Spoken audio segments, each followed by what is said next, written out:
Yun, hello guys. So, ito nga pala yung nabili namin na 2 wheels e-bike. So, dineliver siya, nakalagay siya sa isang malaking box. Tapos meron din siyang bubble wrap. Kaya safe naman yung e-bike pag dumating sa inyo. So, lalagay ko na lang dito sa video yung link na pinag-orderan natin. So, dito pag dumating yung e-bike na to, nakaano siya, kalas. So yung hulihan niya na gulong, yan. So buo na yan. Ang nakakalas lang dyan ito, yung kanyang pinaka-panel. Kasi itong kanyang manubela, saka itong kanyang salamin, yan hindi pa yan mga nakakabit. So kayo ang magkakabit niyan. Saka yung kanyang signal light. So ito yung signal light niya, LED na yan, dalawa. Tapos etong basket hindi rin siya nakakabit, so kayo din ang magkakabit niyan. So meron namang instruction na ibibigay si seller kung paano ikabit yan. Saka dito yung kanyang gulong sa harapan, hindi rin siya nakakabit. So saka itong kanyang pinaka-preno rito. So dito assemble niyo yan, pati itong tapalodo kasi hindi siya nakakabit. Tapos yung kanyang battery nandito, so hindi pa siya nakakabit. Pero meron akong mga video paano ko kinabit yung mga wire niya. So mag-ano na lang kayo, kumbaga mag-type nyo na lang dun sa aking YouTube channel para makita nyo yung mga connection ko dun. So dito siya tina-charge, yan. So ang fully charge niya mga nasa 6 to 8 hours fully charge ng e-bike natin. So yung kanyang depende sa gamit niyo kung gaano kayo kalayo pumupunta sa palengke or sa school. So kayong sakay niyo kung gaano kabigat. So doon siya nagbabase yung kung ilang oras o ilang araw siya bago malobat. Yan siya guys. So nabili ko to after 5 months na. So 5 months na tong e-bike na to sa atin. So ang pinaka naging problema lang nito yung kanyang kadena dito guys. Ayun So yung pinaka kadena niya tinali ko na lang, tinanggal ko siya doon sa pinaka sprocket niya.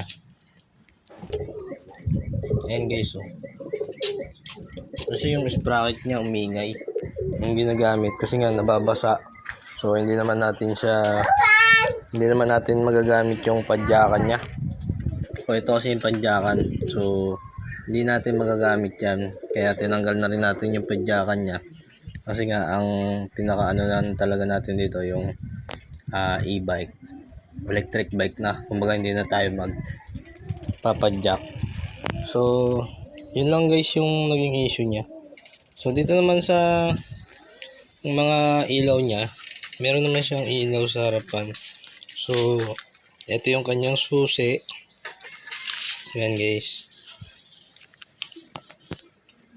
Kung ipapark nyo siya sa medyo malayo dun sa ano nyo at matagal kayo mawawala, so pwede nyo pindutin tong lock.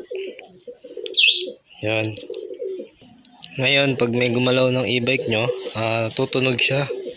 So pag may nag-andar, for example inandar natin yung pinakagulong niya, yan, so nag-a-alarm siya guys.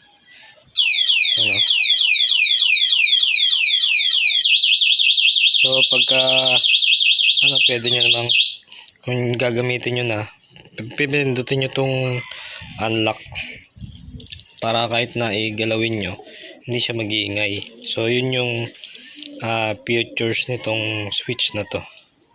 Yan siya guys. So pag magpapark kayo, kung tatangayin yung e-bike nyo tapos nakalock yung 2 wheels, walang mag-iingay itong e-bike kasi nga hindi siya naka-unlock. So pagka in-unlock na dito sa switch, hindi na tutunog yung e-bike pagka inandar. So yun siya guys, yun yung gamit itong switch na to. So itong susi na kulay, may kulay orange, ito yung pinaka-switch niya dito sa e-bike natin. So dito siya. Yan. Tapos ikot lang natin. So ayun siya guys, nakabukas na. So dyan yung panel, makikita nyo yung ano niya, yung battery niya. Ayan siya guys. Tapos yung speed naman, dito sa may handle nyo makikita. Ayan. So naka 2 siya. Pag nakagitna 2, tapos pag nakakaliwa 1, 2, 3. So yun yung ano niya. So yung pinaka speed ng 1, pipindutin natin yung throttle. So nasa 30. Ayun, yung pulley na under niya. So pagka number 2 natin, iyan natin, nasa 40. So pagka mabot naman siya ng i-3 natin siya, tapos tinodo natin, so nasa 52 kmh yung under niya, nasa 52. Ayun, mabilis din siya guys, lalo na kung mag-isa lang kayo. Halos tamang-tama din yung under niya. So pagka naman yung medyo palobat na siya, mararamdaman nyo naman, hindi nyo na siya ma-switch ng number 3, tapos i-throttle nyo ng malakas. So nasa number 1 lang, tapos medyo mabagal na. Saka makikita nyo dito, nagpupula na. Yan. So dito pagka isang bar na, malapit na malobat, isang bar ng green, so i-charge na siya para hindi kayo malobat sa daan. So tatantyahin nyo rin habang ginagamit nyo siya araw-araw. So dito naman sa kaliwa, ito yung kanyang pinakailaw. Ayan. Tapos meron din siyang busina ito. Kasi ito yung kanyang switch, signal light. Dito siya nakapwesto.